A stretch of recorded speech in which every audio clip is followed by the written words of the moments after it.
आजकल आपका अधिकांश सबूत या कहीं एविडेंस कागजात और गवाह नहीं रह गए हैं, बल्कि व्हाट्सएप एंड फेसबुक के कम्युनिकेशंस बन गए हैं। ये सब आपके मोबाइल फोन्स में मौजूद होते हैं और आपके फेवर में होते हैं। इन्हें देखा जाए तो ये आपको बचाते हुए नजर आएंगे जहां कहीं भी फॉल्स एलिगेशन ऑफ रेप आपके सामने आ जाए। लेकिन इनमें से भी मुश्किल यह होती है कि पुलिस इन्हें तफ्तीश के दौरान रिकॉर्ड पर नहीं लेती, क्योंकि अगर पुलिस इन्हें रिकॉर्ड पर ले लेगी तो आपके खिलाफ केस बनाना कठिन हो जाएगा। तो ऐसे में पुलिस इन्हें रिकॉर्ड पर लेने से बचती रहती है और आपके एडवोकेट साहब कई बार इसे रिकॉर्ड पर लाने में सक्षम नहीं हो पाते। पुलिस न्याय वगैरह से अधिक अपना केस सॉल्व करने में इंटरेस्टेड होती है। वैसे भी न्याय करने के लिए अदालतें बैठी होती हैं, लेकिन अदालतें न्याय तभी कर पाती हैं जब उनके सामने एक सक्षम और अनुभवी वकील पेश होते हैं। अदालतों में एक दूसरी मुश्किल ये भी होती है कि अदालतों में प्रोसीजर महत्वपूर्ण होती है। इसीलिए सिविल केसेस के लिए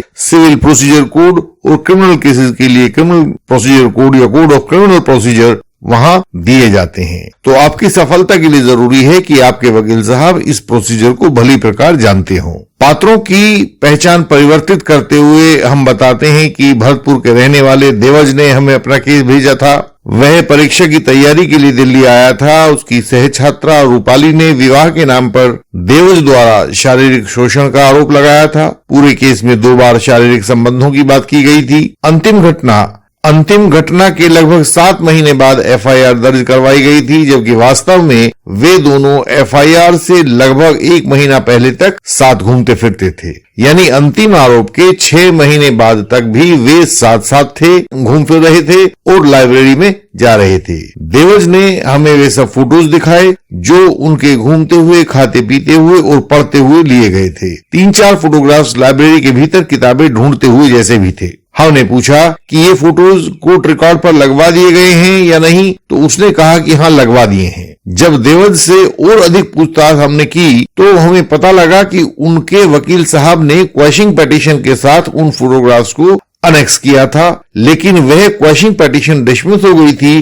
तो इन लोगों ने यह बात मन में बैठा ली थी कि हाई कोर्ट ने उन फोटोग्राफ्स को भी रिजेक्ट कर दिया है। बहुत आदर के साथ एक बात कहना चाहता हूं कि कुछ लोग हाई कोर्ट के तथा कुछ लोग सुप्रीम कोर्ट के मर्मज्ञ होते हैं, लेकिन वे ट्रायल कोर्ट की प्रोसीजर से बिल्कुल अनभिज्ञ होते हैं, ना वाकिफ होते हैं। दूसरी ओर कुछ लोग ट्रायल कोर्ट्स की प्रोसीजर के जानकार होते हैं, लेकिन हाई कोर्ट व सुप्रीम कोर्ट से अनभिज्ञ होते हैं। जब भी ऐसी एकांगी जानकारी वाले लोग किसी मुकदमे को संभालते हैं तो उसका काफी नुकसान कर देते हैं। और यदि आप 2 विद्वान एडवोकेट्स को एंगेज करते हो तो उनके बीच समन्वय स्थापित करना आपके लिए बहुत टेढ़ी खीर हो जाता है। तो जरूरी और मुनासिब यही है कि अपने लिए ऐसे विद्वान एडवोकेट्स को ढूंढा जाए जो ट्रायल कोर्ट व हाई कोर्ट दोनों के जानकार हों। इससे आपको आपके मुकदमे में सहूलियत रहती है। खैर, देवज के केस पर वापस आते हैं। हमने उसे कहा कि किसी भी तरह से ये फोटोग्राफ्स आपके ट्रायल कोर्ट के रिकॉर्ड पर आने जरूरी हैं, तो उन्हें लाया जाए। उनके विद्वान वकील साहब से भी हमने मोबाइल कॉन्फ्रेंस में बात की, लेकिन वे करवा नहीं पा रहे थे। अंततः देवज ने हमसे कहा, हमारी टीम क्योंकि ट्रायल कोर्ट्स, हाई कोर्ट्स और सुप्रीम कोर्ट सभी जगह निरंतर काम करती है, तो हमने उसको अपनी सहमति दे दी। उसे फाइल सहित अपने रोहिणी कोर्ट वाले चैम्बर में बुलवा लिया, क्योंकि उसे यही स्थान सुविधाजनक लग रहा था। अब कुछ बातें आपको प्रोसीजर की बताते हैं। जब भी इस तरह के फोटोग्राफ्स किसी रिकॉर्ड ऑफ ट्रायल कोर्ट पर लगवाने हो तो उसे 2 स्टेप्स में किया जाता है। पहली स्टेप वह जब प्रोसिक्यूट्रिक्स अपना बयान देने कोर्ट में आए तो उन फोटोग्राफ्स के द्वारा प्रोसिक्यूट्रिक्स को कन्फ्रंट करवाया जाता है। उसको वे फोटोग्राफ्स दिखाए जाते हैं और वकील साहब सवाल पूछते हैं। यदि वह उनको स्वीकार कर ले, अपना एडमिशन दे दे, तो दूसरे स्टेप की जरूरत नहीं पड़ती। परंतु यदि वह उन फोटोग्राफ्स को डिनाई कर दे तो उसको साबित करने के लिए आपको दूसरे स्टेप की जरूरत पड़ती ही है। यहाँ यह बताना महत्वपूर्ण है कि इस कन्फ्रंटेशन ऑफ द प्रोसिक्यूट्रिक्स में वकील साहब का ज्ञान और अनुभव सबसे अधिक काम करते हैं। एक बहुत छोटे से उदाहरण से समझते हैं। यदि आरोपी और प्रोसिक्यूट्रिक्स का एक फोटो उस गवाह यानी कि प्रोसिक्यूट्रिक्स को दिखाया जाए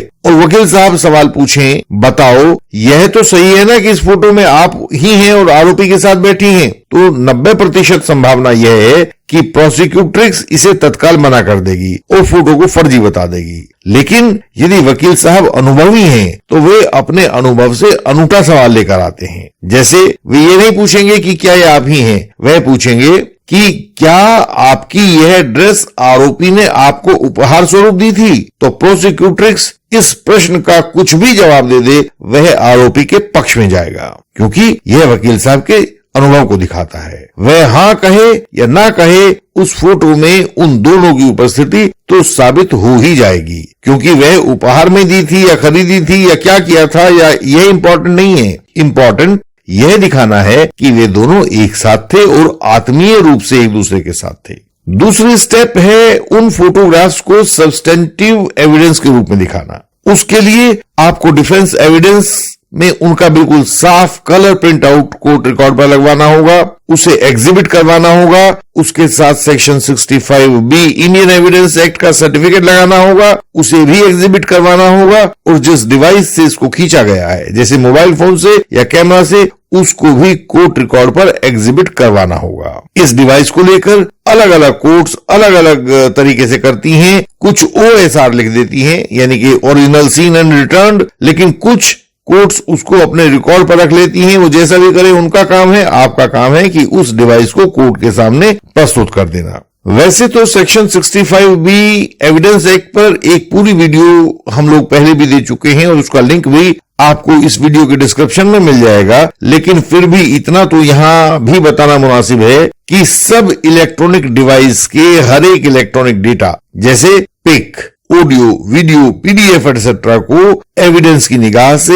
एक डॉक्यूमेंट माना जाएगा यदि वह इलेक्ट्रॉनिक डिवाइस सामान्य रूप से संचालित किया जा रहा होगा, उसमें सामान्यतः इंफॉर्मेशन को फीड किया जा रहा होगा और वह डिवाइस सामान्य रूप से अपना आउटपुट दे रहा होगा।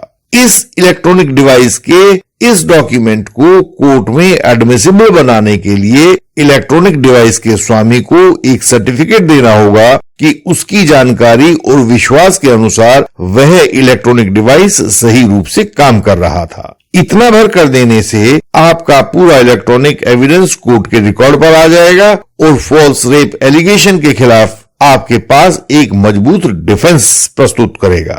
लेकिन यहाँ भी ध्यान रखने की बात है, पहली, खुद की कारीगरी ना दिखाएं, यह विशेषज्ञ एडवोकेट का काम है, उन्हीं से करवाएं और उन्हीं को करने दें। जिन नए एडवोकेट्स को इसमें कठिनाई सामने आती है वे पुरानी अनुभवी एडवोकेट से अवश्य मार्गदर्शन लें। तीसरी बात है जो बहुत महत्वपूर्ण भी है, कई जुडिशियल ऑफिसर, जजेस भी इस कानून में कठिनाई का अनुभव करते हैं, अतः अपने आर्गुमेंट्स के दौरान इस बात को ऐसे समझाएं जैसे कि वहां जज साहब ना बैठे हों, बल्कि कक्षा में आया नया कोई छात्र बैठा हो और आप वकील ना हो बल्कि उसके अध्यापक हों।